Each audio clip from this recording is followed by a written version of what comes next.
Alright, time for some more illogic. Last time we went over our final regular season match against Dash Dude and the Lorraine Lairon. Please go check out that video first if you have not done so already, as we went over the Teambuilder and battle in which, spoiler alert, the Bouffalant finished off a near-perfect season with a 4-0 victory off the back of a Toxtricity sweep with shift gear. After that match, plus a glorious meme match in the final week of the regular season, we were left with a 7-1 record, good for first place in our conference and the only bye in the play-in round in Johto. There were some crazy good matches there. The Burbs and Mudkips rematch lived up to the hype, and the Psyducks came very close to grabbing the big upset over the Steamrollers. But as expected, the Burbs and Steamrollers pulled off the W's to face each other in the conference semifinals. As for us, we get to face off against Matt's Cincinnati Incineroar again after he led with a Spathra against the Lairon and never switched out and won 6-0. Yikes, that's 3 of his 5 wins this season that have come off of a full sweep, and when we take a look at his fully revamped team, I think you're going to see why I was stressing about this matchup much more than the first time we faced off. Gone are Meowscarada, Orthworm, and Ceruledge, and in their place are Hydreigon, Brute Bonnet, and freaking Annihilate. That does change things up pretty significantly for him compared to last time. He has about the same ground weakness as before, but consider Brute Bonnet as a much sturdier answer compared to Meowscarada, and Hydreigon as usable compared to Orthworm. The Dark types are sturdier than Meowscarada too, alongside Garganacci, making it tougher to spam ghost moves aimed at the new Annihilate. And the more I look at the team, the more I see that it looks uniquely positioned to take advantage of checks to the other mega threats. For example, Espathra's obvious check would be Dark types, and aside from Dazzling Gleam, Matt also has Palmot and Annihilate for fighting stabs, plus Palafin's Drain Punch, plus Garganacci's Body Press, all of which hits the Steel typing which resists too, plus Sylveon as well. Annihilate is weak to flying, covered by Garganacci, Psychic, and Ghost, covered by 2 Dark types too. Additionally, a slow team like Matt's may be susceptible to momentum, right? Well, Annihilate uniquely eats up momentum moves gladly, and he has plenty of momentum himself between Hydreigon, Annihilate, Palmot, Fortress, Palafin of course. Oh, yeah, Palafin, which he didn't bring last time, but breaks holes for his other team members so easily and punishes lazy switching. It's been a long time since I felt like I'm forced to bring mons that are easily liabilities against others, but frankly, Matt's team is very well constructed now for this meta in which Terra is allowed freely, and we'll discuss those opportunities in a bit. We've gone over most of his team the first time around, but let's take a look at what we're expecting this time. Rabsca is still not really concerned. It's barely a mon, frankly, and it's not like we need to see another go around with one of his mons when he's got about 7 that are incredibly threatening anyways, so its one niche looks pretty bad, especially with so many of my mons waiting to gobble it up easily. Fortress could come to be the spinner, as well as Volt Switch around and set some crazy hazards, but unlikely. It looks to me like easy attack bait if it comes, so it'd probably just end up being sacked to get up hazards after swapping in. It is his only fairy resist though, and T-Spikes have got to look pretty tempting, but his other spinner he brought the first time looks a bit better in my eyes. From there, I'm already struggling honestly, so process of elimination based on the best team comp he can bring, I guess. Brute Bonnet is stronger than many anticipate, with coverage many won't anticipate, and bulk still more won't realize. Still, the way I'm building my team this time doesn't let this become too big of a weakness, though he's got to bring something to answer Chomp. Why not Brute Bonnet? Slap Outrage on the Bonnet? Wow. I'll have to be worried, of course. He does have close combat into my Spore answer. Yuck. But I think it isn't as big a problem as others. The final 2 slots are really just different flavors to deal with Garchomp specifically, I think. It was a big problem for him the first time we faced, and I mainly brought it to deal with Meowscarada. Imagine what I could do with it here. Between the Ground Immunity, the Speedy Ice Puncher, and the Fairy, I think Sylveon and Palmot are less likely to show. You know, Sylveon's Hyper Voice is pretty spammable, especially if I bring Wo-Chien again alongside Garchomp, but Goldango is a hard stop to it, and Azumarill blew it up last time. Maybe he invests more speed here with something like a Choice Specs to blow me back, or at least force in the Goldango. It's certainly possible, even a Scarf would be painful to deal with, and the slower Wish Set's could undo all my progress on one of his bigger threats. But, that said, I think he probably needs a different type of threat here, so I'm going to say no Sylveon after his performance last time. Finally, Palmot, similar reasons. Another fighting type might not be needed, and it did get blown up last time. Well, outplayed last time.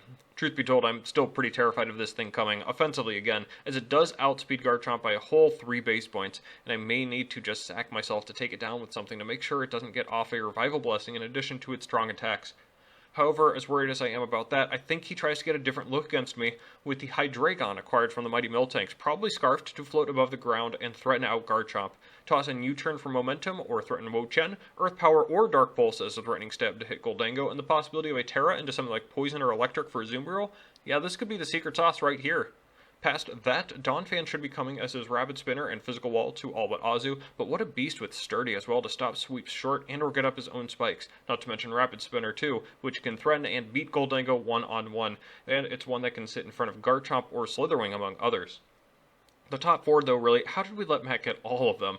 Garganacci, of course, has the infamous counterplay with Covert Cloak, especially Gholdengo, but if he has the right set, Recover, either Curse or Iron Defense, and 2 of Salt Cure, Body Press, or EQ, it's tough to go wrong with that. Toss in a Terra. I still think Terra Water makes sense to resist Make It Rain plus Azumarill's water moves, maybe Grass if you're really concerned about Azu plus maybe Earthquake, and the ability which resists Ghost and makes it immune to traditional stats. You've got the pinnacle that walls could only wish they could reach. It invalidates multiple mods of mine. Talonflame, Arcanine, Lycanroc, and Slitherwing after Terra. I need to bring multiple methods to break through this thing, but imagine if he doesn't bring it. Maybe we've got a couple Covert Cloaks, maybe a designated check, and it isn't there in favor of, say, the Sylveon. I'm kind of screwed there, huh? Trying to see what makes this so tough. Espathra just swept through the play-in round and got its other 6 KOs this season in another match, and was a different button click away from KOing my Garchomp when we faced earlier this season, which would have moved it into sole possession of first place in the KO leaderboard instead of our 5-way tie for first right now. As it is, Matt has been using a calm mindset with stored power every week, with the possibility of Shadow Ball for Gholdengo, Dazzling Gleam for Wo-Chien, or Terra Blast for them too, probably Fire, though that would include a weakness to Azumarill.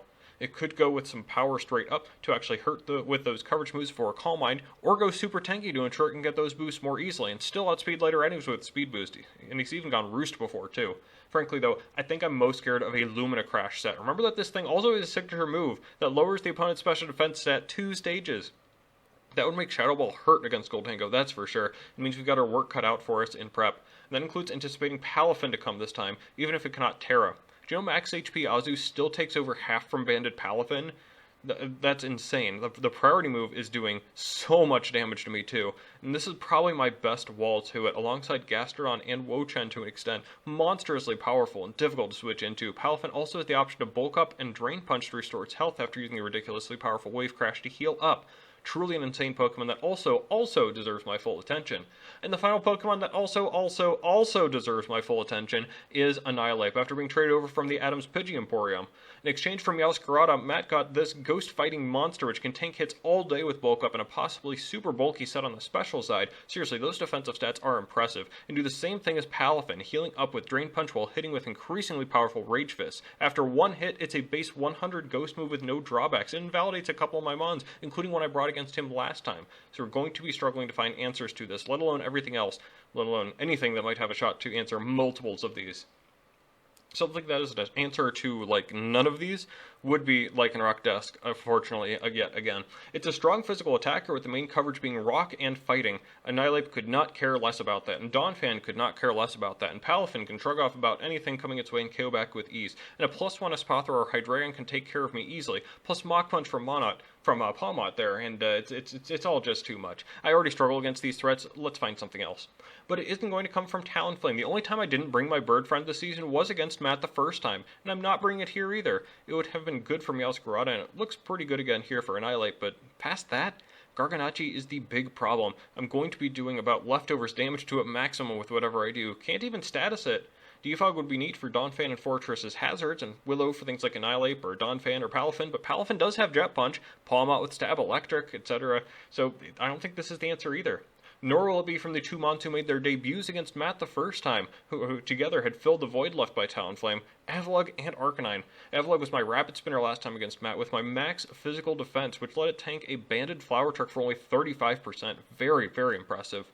This time instead, there's a Hydreigon who hits from the special side, and more importantly an Annihilape who could not care less about Avalugg. A bulk up set would ruin the Iceberg. What do I do about that? Palafin could potentially be walled, but the same bulk up set would do the same thing. Sylveon is a big threat to it. Espathra could set up on its lungs at roost between Ice Spinners. Garganacci can boost past Steven. I can't afford to. And Arcanine came last time with Intimidate and Terra Dark, and looked to be helpful for Meowscarada and the Armormon. This time neither are here, and instead are Hydreigon, who outspeeds it and has Earth Power, plus Annihilape, who has Defiant for any tricks I have, including Intimidate. Like with Talonflame, Will-O-Wisp would be nice, but I'm still worried about that move going into something like Garganacl, who ignores me completely, especially with a Terra, or even letting in something else for free like Hydreigon or Espathra. I can't bring all the moves I want to with Arcanine, which seems to be a common problem with it, and I can't bring enough this time either. Finally, I still have a few mons with some serious problems in the matchup, but I have to bring some of them. In this case, just like last time, Gastrodon is the last to be cut.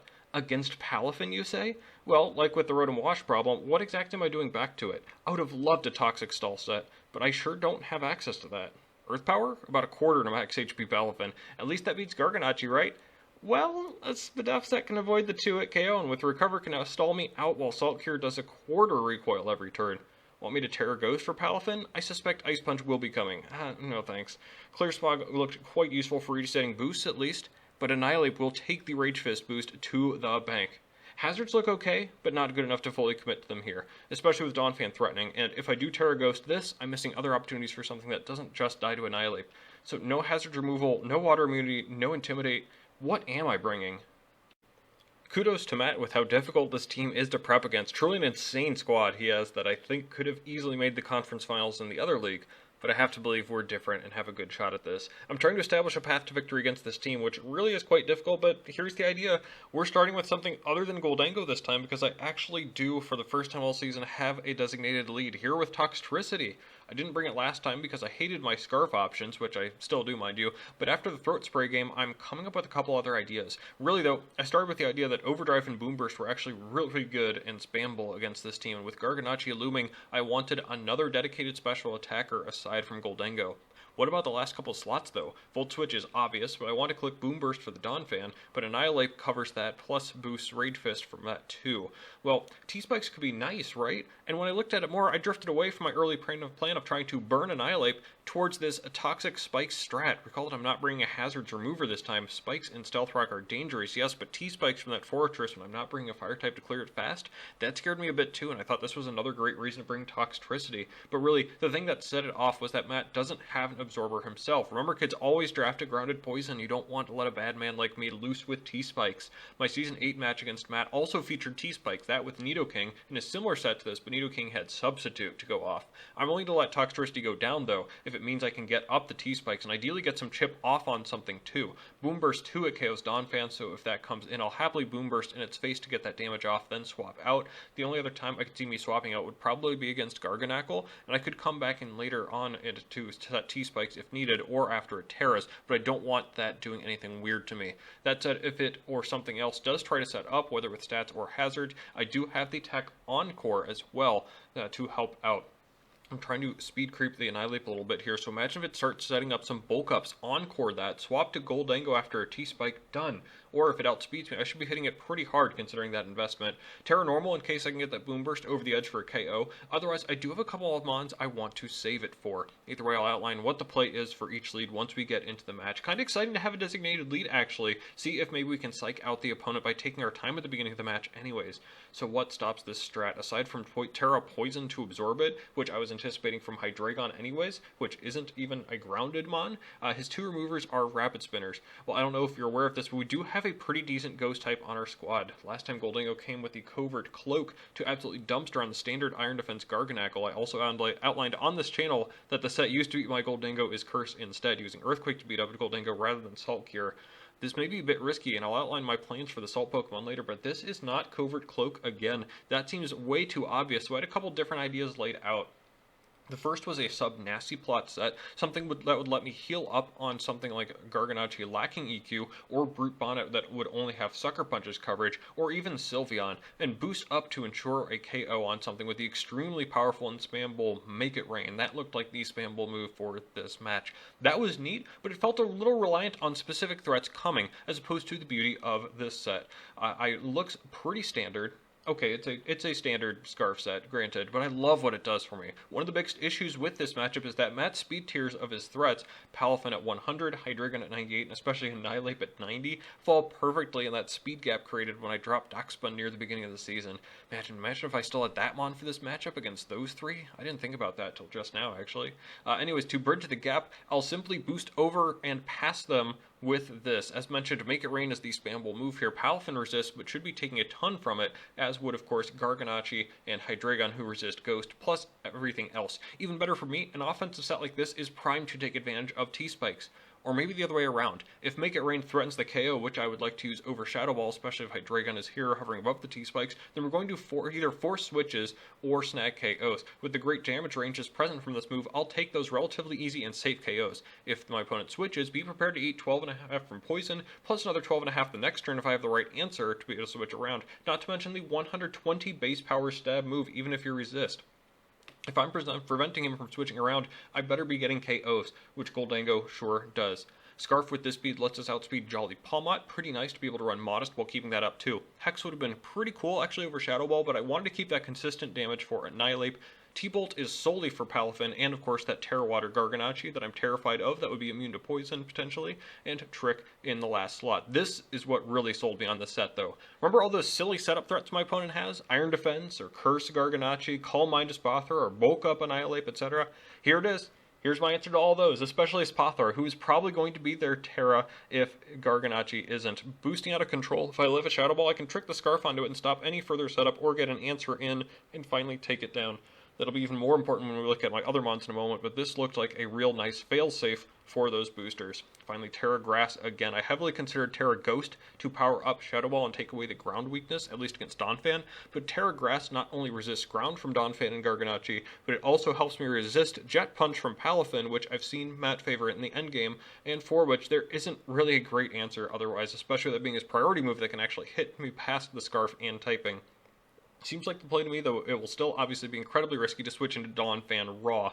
Let's check out the backup plan which of course is a nice plan to just about everything he's got, honestly. It's the ever-reliable Wo-Chien. I mentioned the backup plan to Gholdengo because even though this is out of order, it's the transition I came up with, we've got the Terra Ghost to stop a rapid spin from happening. It's possible he may spin on a switch to Wo-Chien, and you saw last time that this is my Donphan answer, but Terra Ghost can stop fighting moves coming my way too, and the likelihood of us both being in and him clicking EQ is low. I really love the Ghost option, and as I mentioned before with the Gastrodon, I wanted the mon that I had Terra Ghost on to be able to actually do something to my opponent as opposed to sitting there passively like Gastrodon was. Okay, meat and potatoes, full Fizz Def to tank hits from really everything, including U-Turn Hydreigon to make this a better check to that, but also better eat fighting hits from Annihilate and Palafin, who may even miss the 2-hit KO on me, plus to help make me a more complete Garganacci check with Covert Cloak here. Yeah, I may miss lefties, but this seems like a good check to it as any, unless it's Body Press, but there's another reason for Terra Ghost right there. I really love how Leech Seed is a status answer to Garg, and his Grass type has downgraded since last we faced. Here's hoping that means it'll be more free this time. No grass coverage for Donphan this time. We've got Knockoff and Ruination here to stop Lefty's recovery, remove Boots for T-Spikes, remove Scarf so Gholdengo can revenge them, and Ruination to bring Mons low, especially after removing Lefties and to force recovers or roosts. This can probably handle about anything he has on his team, if not straight 1v1, then at least prepare them for something else. Really love Ruination as an option here. Protect does pull some more weight here, even if I'm missing Lefty's recovery ticks. Leech Seed health, yes. Scouting for choice items, yes. I felt for a while that Protect is the most underrated move in draft if used properly. Let me know down below if you think I should make a separate video on that, actually. But also T-Spikes here. If I can accumulate some poison damage, that could be extremely helpful. Not to mention that Leech Seed already forces switches, which gives me free damage. Ruination may be looking sus with all this residual I've got flowing around, but it's going to be so much more consistent in doing a healthy at least 30% to anything. I don't think it should be a problem. There's Wo-Chien for you, our defensive backbone throughout the early game, if I had to guess, and a likely Terra along with Gholdengo. Let's see how else we can break down this team then with probably our best mon in the matchup. It's going to be a Azumarill rocking basically the same set as last time with a Choice Band. Look at Choice Band player off and now look at his team. Yeah, it's decent, I guess. Palafin struggles to touch us at all without a Choice Band or counter, and Garganacl will have to use its Terra or be blasted away, so we even have some opportunities against his best mons. Liquidation is quite spammable aside from Paladin and maybe Hydreigon, and Aqua Jet just makes sense in a desperate situation where something is boosting out of control. I did swap the last spot from Superpower last time to Ice Spinner this time. I wanted to be able to hit Terra Grass Garganacci in a pinch as well as a better move and neutral move here against teams with things like Hydreigon, Brute Bonnet, Sylveon, Annihilate, things like that. Terra Water for more power on the priority move, and Liquidation, and a bit more speed investment than last time, just in case Sylveon speed creeps my speed creep from last time, and we're looking poised for at least one KO to up our spot on the KO leaderboard here. Next up, the all-around good stuff mon that is the other part of my priority backup plan. It's going to be Slithering, which was the last addition to my team, but I'm pleased with some of the changes that I made for this here too, and I love the damage numbers. I knew I wanted close combat as my only way to hit Garganacl, and a relatively spammable move that does at least 40% to its whole team aside from Annihilate, and Zen Headbutt, which can actually 2-hit KO max HP Annihilate, strangely enough. Love the coverage. I looked at quite a few different sets for Slithering though. Willow for Annihilate before the T-Spike strat, Morning Sun to recover up booster energy and acrobatics in place of Zen Headbutt, but I think the power and priority of First Impression pushed me over the edge to bring it. I think I needed to invest in Slithering stocks once I saw the power of this move. I also wanted to be able to hit with bug moves after First Impression, especially if something like Espathra has Protect, so I went with Leech Life originally, and at the last minute swapped that to U-Turn. As I started leaning more and more into the T-Spike strategy, I saw more value in being able to U-Turn to switch around at a moment's notice, and the longevity afforded to me by Leech Life probably wasn't worth it honestly, so U-Turn it is for more swapping around. Terra Bug can boost that or First Impression in a pinch, while removing my fighting typing to help me be neutral to Stored Power, Dazzling Gleam, or Hyper Voice, while keeping my fighting and ground resistances seem to make some sense there too. We're running Adamant with enough speed for the standard Annihilate on the calc, which could help us get the jump there, and the rest is dumped into HP here to survive various attacks. We're actually a pretty great switch on to things like Hydreigon with our natural Spit F, so this could come in handy. And finally, the first set I really put together for this week, it's going to be Swords Dance Garchomp. There are a few threats to this, obviously. Dazzling Gleam Espathra, Ice Punch Palmot, Sturdy Donphan, Jet Punch Palafin, Scarf Hydreigon, and of course a Terra from Garganacl. And while that sounds a lot, I'm pretty confident that I can find most of those threats I'm worried about and muscle past at least one or two of them with this set, as I'm hoping to trade at least 1.5 of my opponent's threats for this. Because look at what ground hits on this team. Those resists are Brute Bonnet and Hydreigon, and the latter hates Dragon coverage. Outrage is super free without Sylveon Fortress or a Fairy Terra, and we are at +2. We're threatening Okos on some unexpected targets, especially if he's been shuffling around in the poison. This feels like a bit of a finisher, but I think the ultimate goal is to try and get this somewhere around the 3rd and 4th KOs of the match to get the game into a reasonable state to close it out. We have speed for Palafin too, which is very nice. The Yachi Berry is the item of choice here for Palmot's Ice Punch, since I don't think I could maneuver around it as well as I did last time, as well as a potential Palafin Ice Punch and the ability to break easily. That's going to be the team here. I still don't feel all that confident, which I think is the first time I can say that all season. But what do you expect? It's the playoffs. I'm getting a similar vibe from Matt's team as I did in the Season 4 finals. Does that mean he's back? Let's try and put a stop to that right now. Well, I was pretty wrong, actually. No Garganacl stands out most obviously here, but I actually put it last on my list of big threats, both here and the first time we faced off, for a reason. Though he is probably seeing how well the top players in our league could handle it, and decided to waste 2 of my item slots by just not bringing it. Gone too are the Scarf Hydreigon I predicted, as well as my 7th pick here in Sylveon. Instead are Palmot, which I wasn't sure you'd find room for, and Brute Bonnet, not even government mandated this time around. This is ground resistant dark type. That could be a bit of a problem, considering I really don't know what to expect from it. I don't exactly have the best switch into something like Spore, but I think this should be fine. As stated before, I'm leading with Toxtricity, and we're going to try for T-Spikes, which, looking at things, is going to be even better than expected with 0 immunities to it. Now, if he leads Palafin, I'll be very tempted to just Boom Burst straight away to damage something before setting down T-Spikes. I think I'd actually do that too. If it's Donphan, I'll Boom Burst first to make sure I can threaten the KO. If I T-Spiked, he could Rapid Spin freely with Sturdy intact, and then Encore the Stealth Rock or swap out to avoid the follow-up Ice Shard, which could be disastrous but necessary. Brute Bonnet has a First Impression with its name on it. That'd be a straight T-Spike. Espathra is weird, but I'd probably T-Spike first. Lumina Crash would bring me to Sash, and I couldn't follow up with anything, but if he's setting up, he'll get greedy after the first one, which would let me Encore and swap out into Slitherwing. Palmot shouldn't be leading, but it has a tough time hitting me if it does anyways. An easy Boom Burst first as I pray for no freeze. And if it's Annihilate, well, let's just start off with that. Good luck and have fun to Matt here. This is a bit awkward, but here are my thoughts. I am speed creeping the Annihilate a little bit. If he's max Spit F, I think I could outspeed and hit him once to damage check here, item check, etc. I'll survive any hit anyways and then follow up with a T-Spike. If he outspeeds, I'll gladly take the damage onto Annihilate, and we'll see if I can take another hit from there and lay down the T-Spike if I can. So let's just try. He is faster with Rage Fist, no problem, and Overdrive does 36. That's very bulky. Uh-oh, well, here's the issue. I messed up my Toxtricity speed a bit. Go back to the Teambuilder if you must. I did specifically word this speed creep differently than Slitherwing's speed creep. With Slitherwing, I mentioned that I speed creeped the standard Annihilate present on the calc, where with Toxtricity, I only mentioned speed creeping min-speed Annihilate. Whoops, that's what can happen when you don't have Showdown calc access where you do your prep and have to put it together at home last minute. I also messed up with Wo-Chien putting a relaxed nature over Impish when I'm not running a special attack because originally I had Leaf Storm on the set. Don't forget to check those small details. Anyways, this looks like the standard set max speed F, except for just a little bit of speed, just enough to be 1 point faster than where I put my Toxtricity. That's just great. Well, another Rage Fist shouldn't KO me if it's not invested in attack, which it looks like no, because in order to take that little damage, it'd have to have a ton of HP and speed F.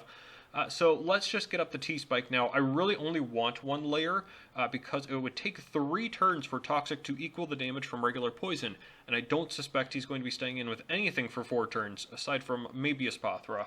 So we're going to go for that.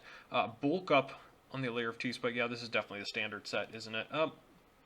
That's unfortunate, and now for a sacrifice. +1 Rage Fist will KO from here. I don't think I need to be saving this, especially as we see leftovers recovery tick up and my answers to this beast grow thin.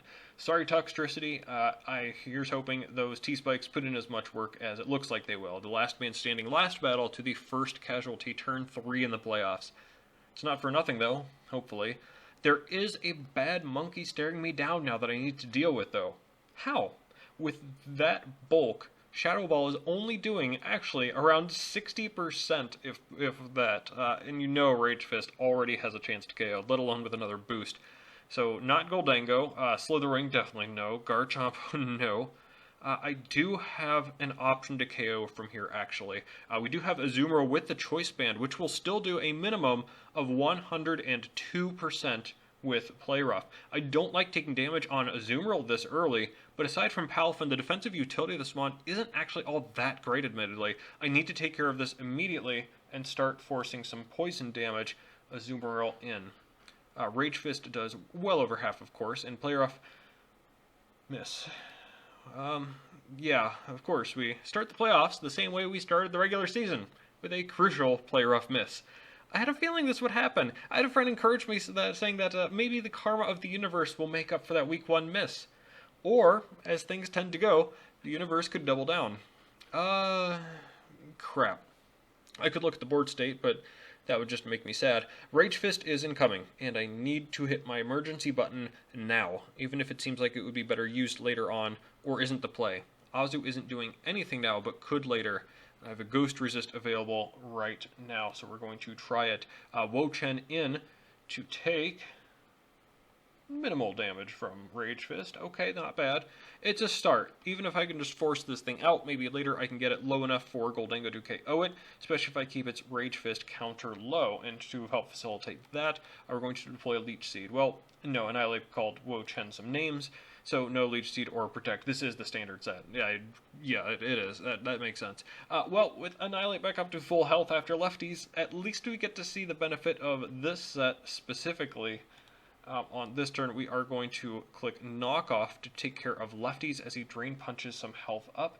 Even with the crit, I'm not really sure about my way out of here. It's looking a little dire. So here's the plan that I had come up with here.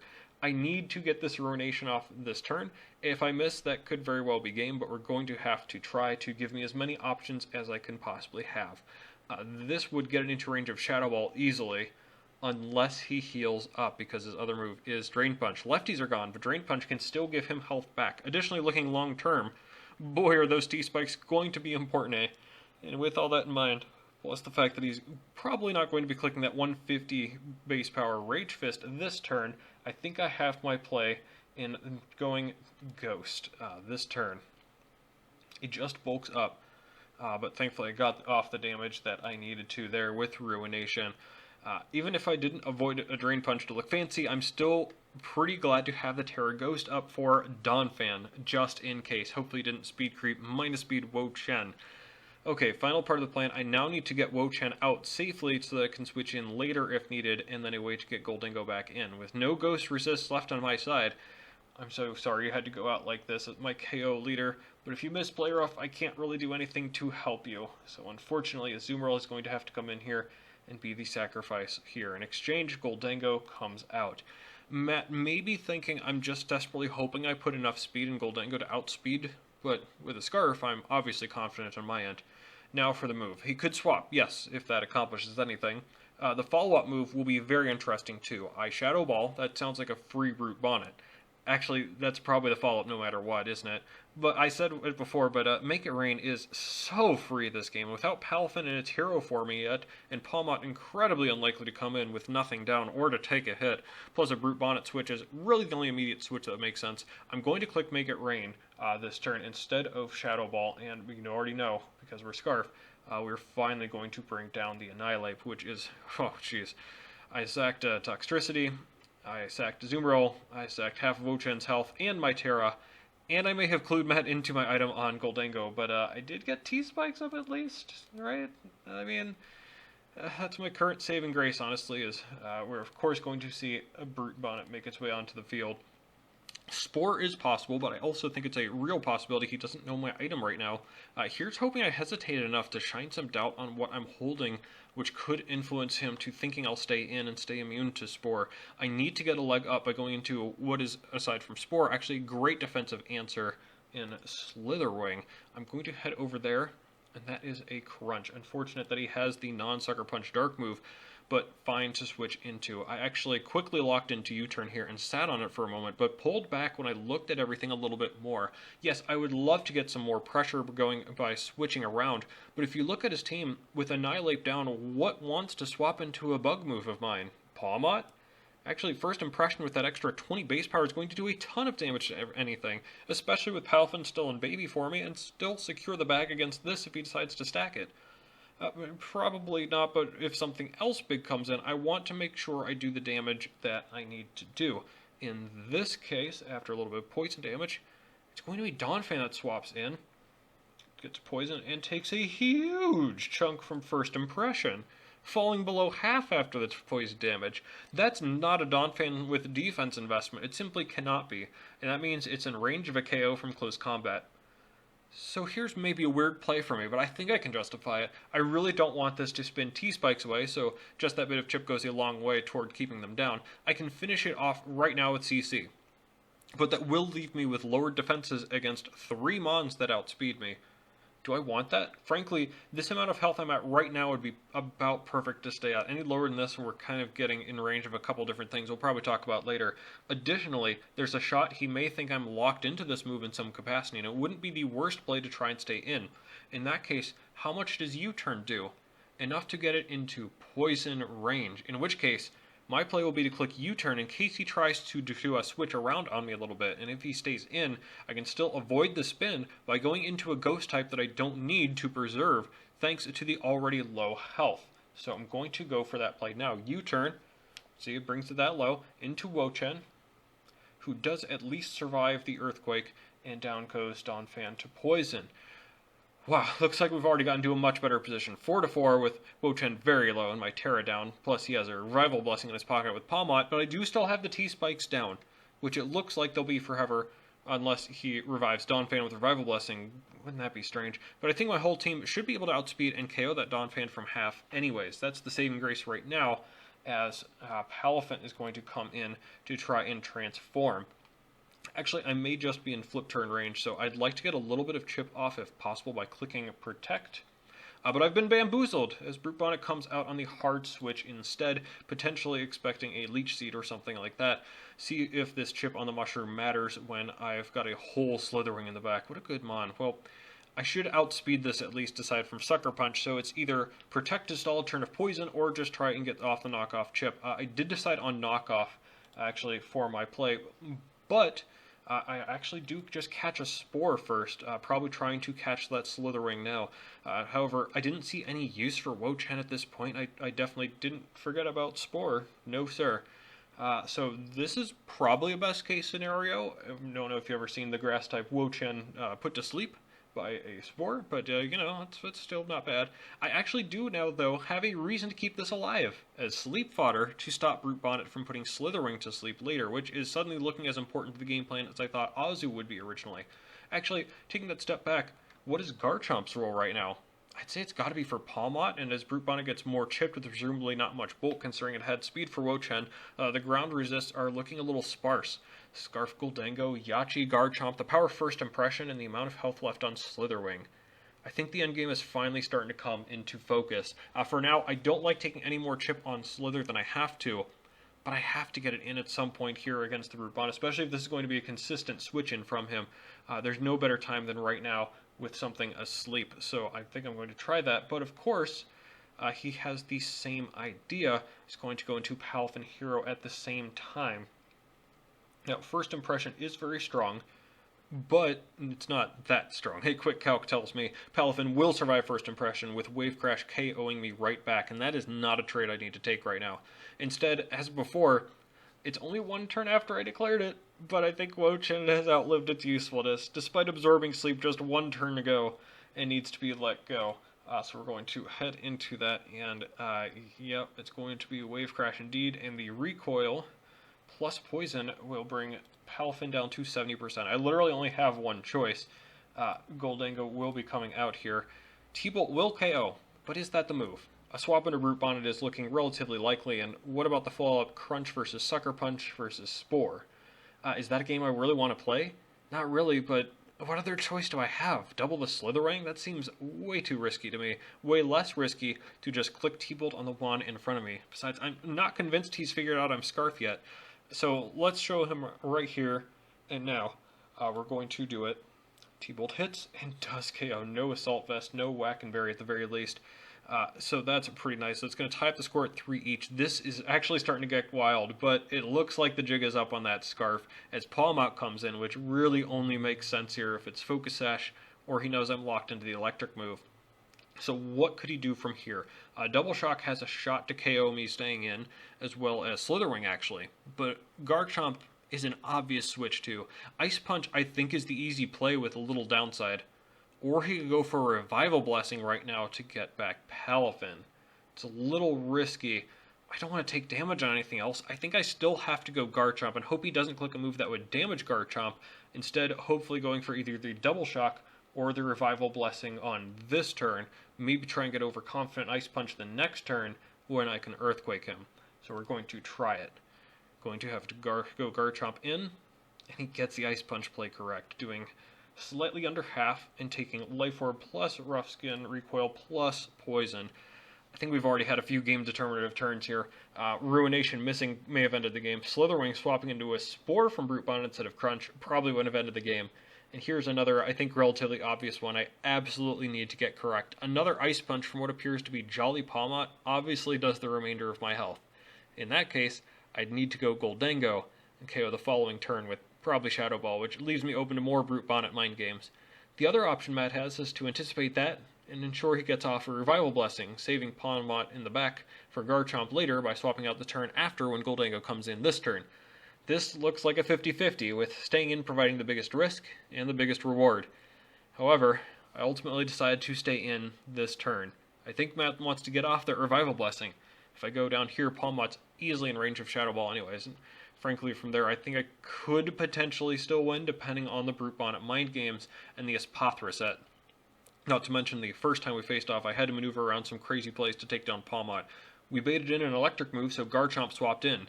That baited in an Ice Punch, so Azu could come in and KO with Aqua Jet. I don't think I could do that again, but last time I had Garchomp in on Palmot, I showed that I knew about Ice Punch and swapped out. What about this time?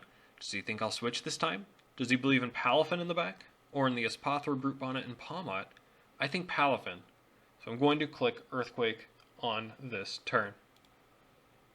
I'm rewarded with a nice play. Revival Blessing does pick Palafin over Annihilape's base 200 Rage Fist and Donphan's Rapid Spin, but Palmot itself goes down, keeping the game at 3-3. Wild play for me, honestly. Wonder if he thinks I'm locked in, and if maybe Palafin comes in, but it does not. I think my Yachi Berry kept me out of range of his Jet Punch here, so actually Palafin will not be the next one in. It's going to be Espathra. So for the second time this season, Espathra versus Garchomp. Man, every single bond in this matchup feels like a big boss fight. I'm really digging this match. I should be out of Dazzling Gleam range, which is a big plus. But I'm curious about the investment. Last time I was able to 2-hit KO Espathra, even without the crit, thanks to a lack of physical defense investment. I suspect things will be different this time, considering the success from last week where Espathra went off turn 1 while tanking Dondozo hits, not to mention the physically offensive nature of my team. There's also the matter of coverage, which actually only needs to be Dazzling Gleam and Shadow Ball right now, but those moves will really suffer in power if he cannot find a chance to set up. Clam Mind and Protect are the key contributors here, And if it's those 4 moves, we could be in big trouble. The final factor is Terra, as Matt has not yet used his Terra this match. With Palafin unable to Terra by our league rules, it's either Brute Bonnet or this, and boy would this thing benefit from Terra, or a type to resist something like, say, First Impression. That's my expectation going into this confrontation, so with that in mind, the play needs to be to attack. Whatever else happens, if I chip this down a little bit, I can force it to take care of Garchomp before setting up too much, at which point Slitherwing or Gholdengo should be able to finish it off, maybe depending on coverage, and head into a 2v2 relatively safely. At this point, seeing what Espathra did last match, I think I would take that. Helping us out this time always is the poison from T-Spike, so leftovers would only reduce that damage per turn to 6%, rather than healing 6%. We're just going to have to click EQ and go for it. Let's see what happens. Going to Earthquake does not nearly as much damage as last time, of course. It's pretty bulky indeed, but it is a Calm Mind. Dazzling Gleam, I think, could KO right now. Maybe we'll see a Terra Fairy, but that would invite in Gholdengo to get a KO with Make It Rain, just as it would have if he had risked the Terra Fairy Dazzling Gleam the previous turn here. Nothing to do really but EQ away. I really don't see Garchomp being a reliable answer to either of the other Pokemon in the back. So just like our first encounter, this, I think, is just Garchomp's job now. There are lefties there, so we're going to go for it. Protect. Interesting choice to boost the power of stored power, I guess. That's a great sign in many ways. So this is pretty important. While Slitherwing doesn't look like an answer anymore because of Protect, it also does mean that we're lacking one of Stored Power, Dazzling Gleam, or Shadow Ball. If it's Shadow Ball, Gholdengo should just kind of win this. If it's a Dazzling Gleam, though, that boost should get Espathra into range to KO Garchomp, which is concerning. We just have to hope it's Shadow Ball missing, as Garchomp will likely go down to a Dazzling Gleam. And with Protect revealed and Terra still possible or likely, it's out to Gholdengo for the Revenge KO if we need to do that. So we're just going to have to hope and see which move it is that it actually ends up going with on this turn. It is Dazzling Gleam. So, okay, we're probably, again, either missing one of Shadow Ball or Stored Power. Again, I think it's a little more likely that Stored Power is the one that is actually here, and that we're missing Shadow Ball coverage because of that Protect to try and get that little bit extra power from an extra speed boost on that turn. So I think that's pretty interesting. We're, again, just hoping this isn't going to be Shadow Ball. From this range, obviously, because of Protect, I cannot go out into Slithering, so Gholdengo, as I mentioned before, will have to be the answer here no matter what. He does have a play to potentially Protect to see what I'm locked into, but at +1 Spadef, he also may not want to risk missing out on surviving a hit. On that note, T-Bolt doesn't actually take this out after Poison, so it's going to need to be one of my stab moves. Shadow Ball into max HP Palafin will do enough to KO Palafin after the poison damage, while Make It Rain obviously will not do enough being a resist, but perhaps it could bring it in range for 2 ticks of poison, if that's good enough. Shadow Ball against Brute Bonnet is doing squat, but Make It Rain may KO it straight out depending on investment, though for each of these, Make It Rain calcs are at -1. I think that in order to prevent the easy Brute Bonnet switching, I need to go Make It Rain right now, and then click it again when Brute Bonnet comes into Revenge. It's making me wish I had Hex right now. Didn't realize just how heavily I would need to rely on the T-Spike strat. But unfortunately, we will not have Hex's boosted power, which may have been worth it against Brute Bonnet. So we're just going to have to try Make It Rain. And let's find out what his move is. It's only Stored Power. That's a great sign. We lock into Make It Rain, and that is, of course, going to be a KO. Now, I mentioned that I wanted to lock into the Steel move for Brute Bonnet. It's actually going to be Palafin that comes in for the Revenge opportunity in this tight 2-2 game. I cannot go Slithering. Absolutely not. Even to try to reset Make It Rain, because we would end up in the exact same scenario as now, but with 1 tick of poison damage on Palafin and nothing in the back for either of us. I'm going to have to attack and hope this Palafin can't KO me with a priority move. I'm eyeing up that First Impression in the back, which out-prioritizes Jet Punch from Palafin, and also will guaranteed KO Brute Bonnet, aside from, of course, the potential Terra, which is still missing, still has not been utilized by Matt. So, I guess we should look at the worst-case scenario. With a crit or a great roll from Choice Band, Matt may be able to KO Gholdengo with Jet Punch. Slitherwing is in, Brute Bonnet is sacked, and I no longer have First Impression, so Wave Crash would KO me, and Matt wins the match. If I survive, I need Make It Rain to bring him into poison range, so that he would be forced to switch or get KO'd. Even then, if I do enough damage to Brute Bonnet with Make It Rain, that could go down 2 and get me the win. This turn's damage will determine so much. So, let's get going. I'm staying in. Jet Punch brings me down to 6%. Not enough, but Choice Band of damage. And Make It Rain at -1 does a clutch. 26%. Meaning after Poison, it's down to 12%. And in range of one more turn of Poison. He's going to have to switch this turn to ensure he has enough health for the final turn of the game, one way or the other. Do I then also switch into Slitherwing?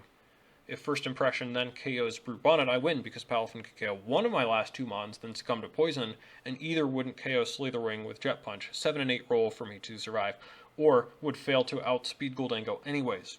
If it does not KO Brute Bonnet, thanks to, say, a Terra, then I would be knocked into range of Jet Punch and would have to double back out into Gholdengo to reset First Impression. But if he stays in and KOs Slitherwing this turn, we've got Brute Bonnet versus Gholdengo, and a Sucker Punch or Terra into a Steel Resist could spell the end for me there, actually. If I stay in and he switches, I need to do enough damage that Poison would KO that turn or the next, which may be possible, but I'm already at -2 special attack.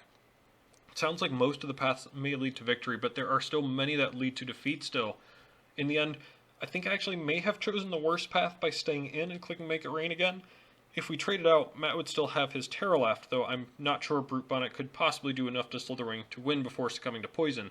But if he swaps and survives, we could be in trouble. Let's see where this path takes us. I'm going to stay in and Make It Rain.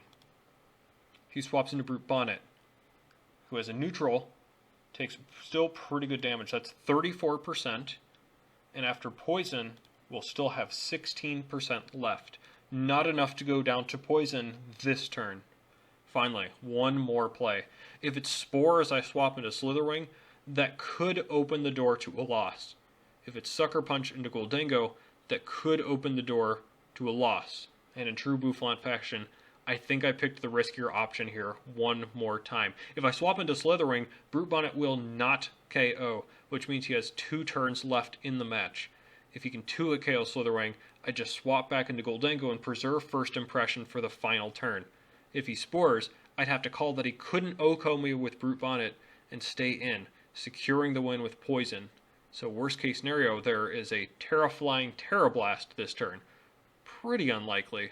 If I stay in and Make It Rain, a Sucker Punch could KO me, which would leave him at 4%. And although First Impression would KO back, it would leave us with Palafin KOing me at the end because it would outspeed and I wouldn't have my priority move.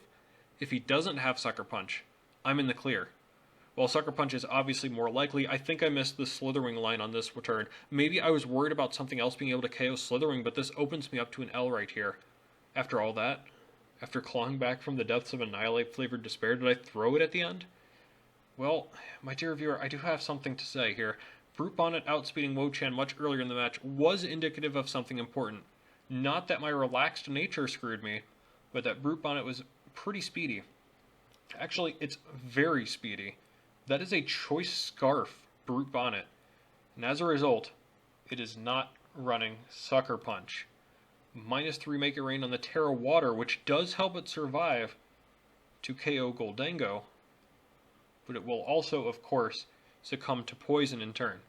With Palafin and Slitherwing the last 2 left, you already know, First Impression will out-prioritize Jet Punch and claim the 1-0 victory for the Bouffalant. Whew! GG to Matt. I can honestly say that was one of my absolute favorite matches I've ever played in the Wooper Club League. It's actually inspiring me to go back in time and take a look at some of my other great matches to see if anything could even compare to this. In singles, there are a couple, I guess, but in recent memory, this seems to stand above all the rest. Maybe the best match of the season overall, if you ask me. Hopefully Matt takes this as the compliment he deserves. The Incineroar may have lost in the quarters, but they are back, man. Wow, what a great match that was. Let's talk a little bit, I suppose. Early game looked absolutely disastrous, and it was.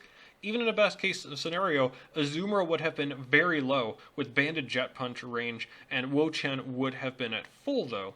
but at the very least, I need to give a big shout out to Wo-Chien for surviving Annihilape's onslaught very effectively. We did see +1 Drain Punch did less than half to it, which is outstanding, and it got it into the range for the Revenge KO. Even a little bit of shout out to Azu for at least being an effective bait to get Wo-Chien in, and a sack for Gholdengo. Wo-Chien also did absorb sleep, forced a couple extra turns of poison onto Palafin to get it into T-Bolt range, and then Brute Bonnet as well to eventually get that into range of poison too. Big kudos to Wo-Chien. If we were missing one turn of poison, that Brute Bonnet would have ended the game from that last turn. Garchomp 2, after a disastrous switch in, we made the right play against Palmot and then forced Espathra down into Make It Rain range while keeping it at 1 Calm Mind setup. Great job there too. Slitherwing with the strong first impression, getting the last KO at the end with +2 priority, plus taking out Donphan with the help of T-Spikes, plus being the switch into Brute Bonnet, and always threatening that in the back to keep Brute Bonnet at bay. Very strong once Annihilape went down. I can't possibly pick, though, between Toxtricity and Gholdengo. I'll say that Gholdengo was the most valuable Pokemon for the match, but T-Spikes was the most valuable move, and just as, if not more important, than Gholdengo. Scarf Gholdengo was an excellent call here, outspeeding Palafin to force the weaker Jet Punch, which didn't KO, plus revenging Annihilape and Palafin for the first time. Make It Rain did so much damage to this match. What a valuable move that doesn't have enough downside considering the mon it's coming from. Not to mention, too, big shout out to Matt, who at the beginning of the match said, yeah, sorry about Gholdengo's item, only for it to not be Covert Cloak. I thought that was a relatively bold play to make, considering how easy it would be to just slap on a Covert Cloak again. But I didn't do it, put out the Scarf, and it ended up working. But come on. T-Spikes put in work.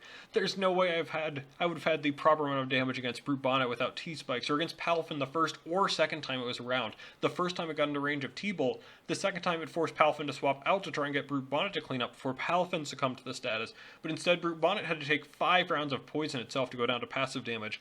The poison gave me a safe way to take down Donphan, got a Sprothra into proper range for Make It Rain. It did everything I could have possibly hoped for.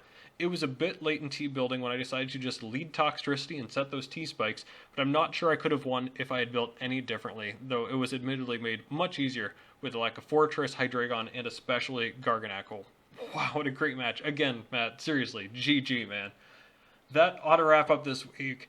A thrilling match, but that was only the round of 8, though it is always very satisfying to get wins in the playoffs. Of note, this match brought Gholdengo up to 14 KOs, enough to surpass Espathra's 13, and first place in Johto pending one more match. On the other side of the bracket, the Noctowls and Wobbuffets cleaned up their opponents with relative ease, meaning one of them will be representing Paldea in the finals, as initial seeding would have dictated anyways. And on our side, awaiting us in the conference finals, the winner of not only the other conference semifinals match, but the winner of each of the last 2 seasons, and the one who knocked us out of contention in Season 11. Next time, a rematch against Michael and the Route 1 Burbs. We'll see you then.